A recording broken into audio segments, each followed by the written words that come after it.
You've probably eaten hardened bug juice before.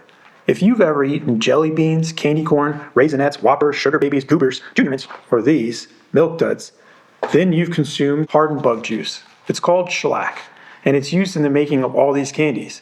In fact, if you see confectioner's glaze on the label, then it probably contains shellac. And if you've never eaten any of these candies, well, it's also used to coat some medications and in beauty products as well. So what does this have to do with 3D printing? Well, today we're going to try and make our own shellac and try and use it to make 3D prints safe, and we'll talk about what this weird thing is. Shellac comes from a bug that secretes it on tree branches, and then it's harvested by farmers. It's been used by humans for nearly 1,000 years. Besides candy coatings and medications, it's also commonly used as a wood finish.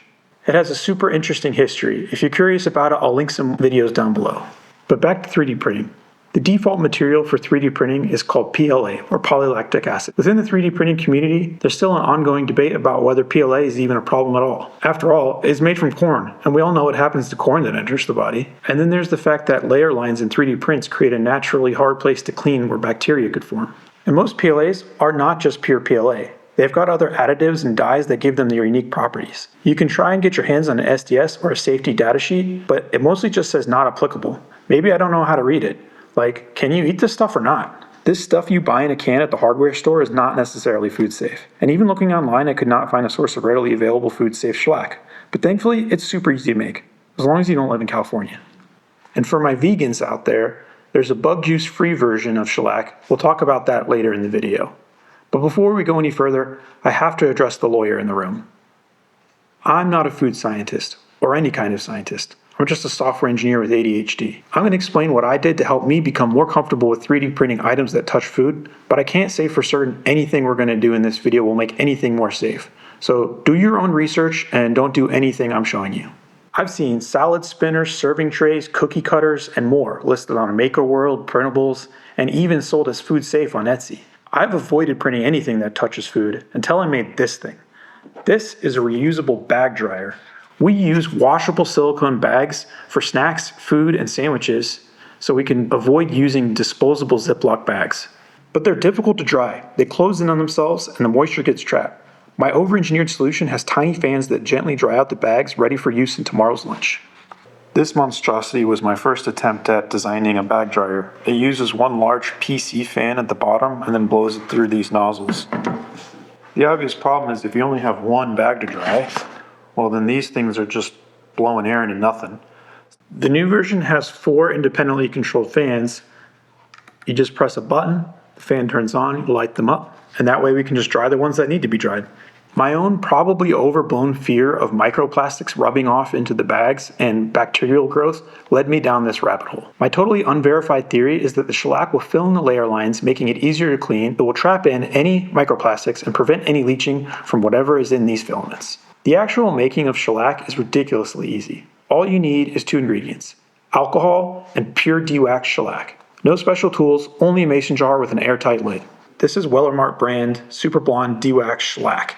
It comes in an 8-ounce bag, and there's nothing on it that actually says it's explicitly food safe, but the website says it's non-toxic and safe around pets and children. The reviews were also really good. I probably won't just eat it, but I'd be comfortable licking it. To make shellac, all you do is mix the 2 ingredients according to the chart in an airtight container and let it sit overnight. I started with 1 ounce by weight of shellac flakes with 4 ounces of alcohol. When you come back in the morning, you've made shellac. Yes, it's that easy. I found that you can also speed this up a bit by placing the mason jar in a bath of warm water. This shellac lasts a long time. I've had this one in my cabinet for over 3 months now.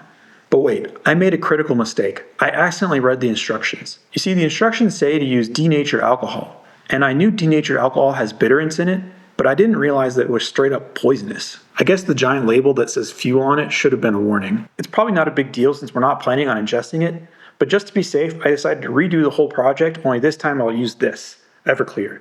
This is grain alcohol. Sorry, California residents, apparently this is illegal to buy where you live. I can't buy AC refrigerant in Washington, and you can't buy Everclear. Once you've got your shellac, you need to figure out a way to apply it. I originally tried a spray bottle, and that didn't work at all. It didn't even spray. So I stepped up to my paint sprayer, and the result was splotchy as heck, and also had a weird brownness to it. That's when I realized my second mistake. I used blonde shellac, which still has a color to it. If you don't want any color at all, you need to use platinum shellac, which is the most colorless shellac you can buy. So I tried again, this time printing with brown PLA to cover up my mistake of buying the wrong color shellac.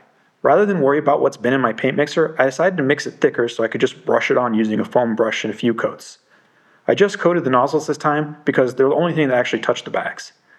The finish was much better, but not super even. I'm not a YouTuber with unlimited time, so I couldn't just redo this over and over again, but if I were to do it again, I would mix the shellac a little bit thinner and use a couple more coats. You can always adjust the thickness of the mixture by adding more alcohol or more shellac flakes.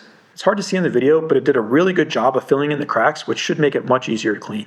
The shellac is dry to touch in a few hours, but it's still a bit tacky, so you should let it sit for a few days before you plan to actually use it. The shellac is pretty durable, but it won't stand up to like metal utensils or hard impacts.